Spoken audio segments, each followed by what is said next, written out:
Ayan, hello, hello, hello, hello everyone! Mga kalingap natin, ang mga kabady-body loves ko yan. Magandang umaga, tanghali at hapon sa ating lahat. So ngayon, masyado lang akong na-amaze sa isang reactionist na to ng Kalingap Watchers. But before anything else, ayan, kung di pa po kayo nakasubscribe sa aking YouTube channel, please do subscribe, Lori D. Magalpa Vlogs, and at the same time, click the notification bell yan. Like, share tayo, and click the notification bell para updated kayo sa aking video na laging niya upload. So ngayon, syempre, huwag natin kakalimutan ng ating ama ng Kalingap, Kuya Val Santos Matubang, Ate Ana Vlogs, and Kalingap Rob. So eto na nga, ayan.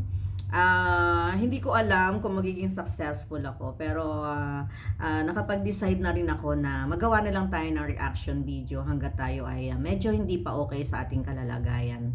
So sabi ko nung one time may nag-message sa akin na isang Kalingap Watchers. So hindi ko yun naisip during that time. So ngayon na lang, dahil nga hindi na ako makapag charity masyado dahil bawal na nga sa akin na mapagod dahil doon sa major operation ko. So eto na.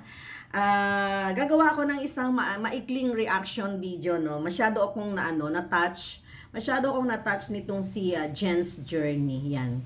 Hindi ko inakala na may magre-reaction pala sa akin. So sabi ko, pasalamatan ko na rin siya, and at the same time, magbigay na rin ako ng reaction. Ayan, reactionan ko si Jen's Journey. Ayan, pasalamatan ko. Thank you so much.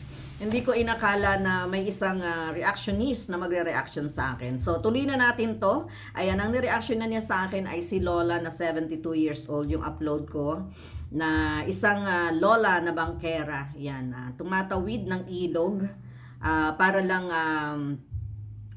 sa 5 piso na bayad kada isang tao nasasakay sa kanya. Well, sana man lang, no, okay lang sana kung talagang maraming sumasakay kasi ang bangka ni nanay ay maximum ay 4 na tao lang. So 20 lang yun, so isang lakad. Maswerte si nanay kung mapupuno ng 4. So may 20 siya sa isang sundo doon sa ilog. Nung lahat ng mga hindi pa po nakapanood, balikan nyo. So ito na nga si Jen's Journey.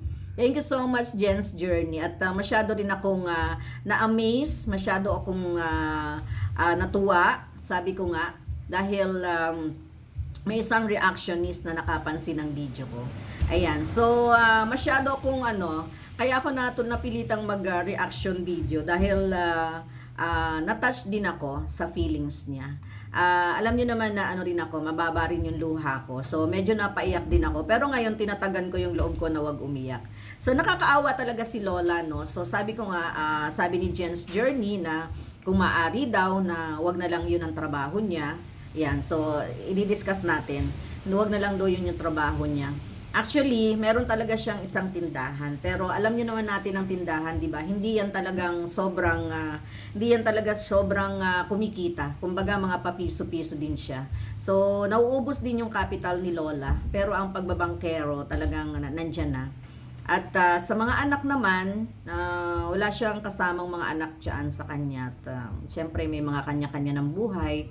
At unfortunately, hindi naman din talaga successful ang mga buhay ng mga anak niya. Kaya wala rin siyang choice kung hindi yun ang pinakamadaling trabaho para sa kanya. So, sabi din ni Jen's Journey na sana may maawa kay Lola, sana daw mabalikan ko para makapagpaabot tayo ng tulong. So, sabi ko nga, kung nandun man ako, pupwede. Kaya lang kasi nga, nandito na ako sa Rizal. So, maaari naman, kung sino pong may mga gustong magpaabot ng tulong, ayan, pwede naman din nyo akong i-PM and then, ipo-forward na lang natin yan kay Juan TV. Kasi alam nyo naman na si Juan TV ang tumutulong sa akin sa channel ko. Umaalalay sa channel ko. So, itong reaction video ko, ang reaction ko talaga ay si Jens. Unang-una dahil natuwa ako dahil may nag-reaction sa akin. Tapos nga, nakita ko kung anong klaseng babae si Jen's Journey, no. Yung pagtulo ng luha niya, sabi ko, mabait na tao to, mabait na babae to. So, tuloy lang, Jen's Journey. Lahat tayo maliliit pa yung ating mga YouTube channel. So, papasaan ba at lalaki din yan. Yung puso mo, yan, ang puso mo ay malinis, yan, ang puso mo ay may kababaang loob. dahil napaiyak kita. Napaiyak kita doon sa video na ginawa ko para kay Lola. So, ayan. So, maraming thank you sa iyo, Jen's Journey. Sabi ko nga, papasalamatan lang kita sa pagre-reaction mo sa akin. So, kung magkiklik din ako as a reactionist, ayan, sana ay mayroong mga manood. So, maraming thank you. At sa mga susunod na mga video uploads mo, ayan, magkikita-kita na tayo. At sabi ko nga, malay mo, yan, isang araw nandiyan na rin ako sa, Kalingap Watchers. So, ayan lang yung aking reaction para kay Jen's Journey. So, pakisuportahan din po ang kanyang YouTube channel, Jen's Journey. Ayan.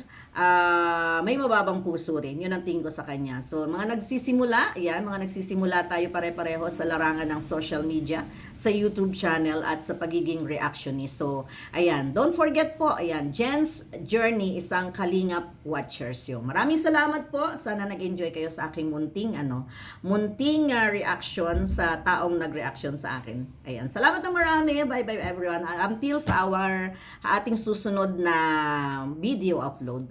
Bye-bye!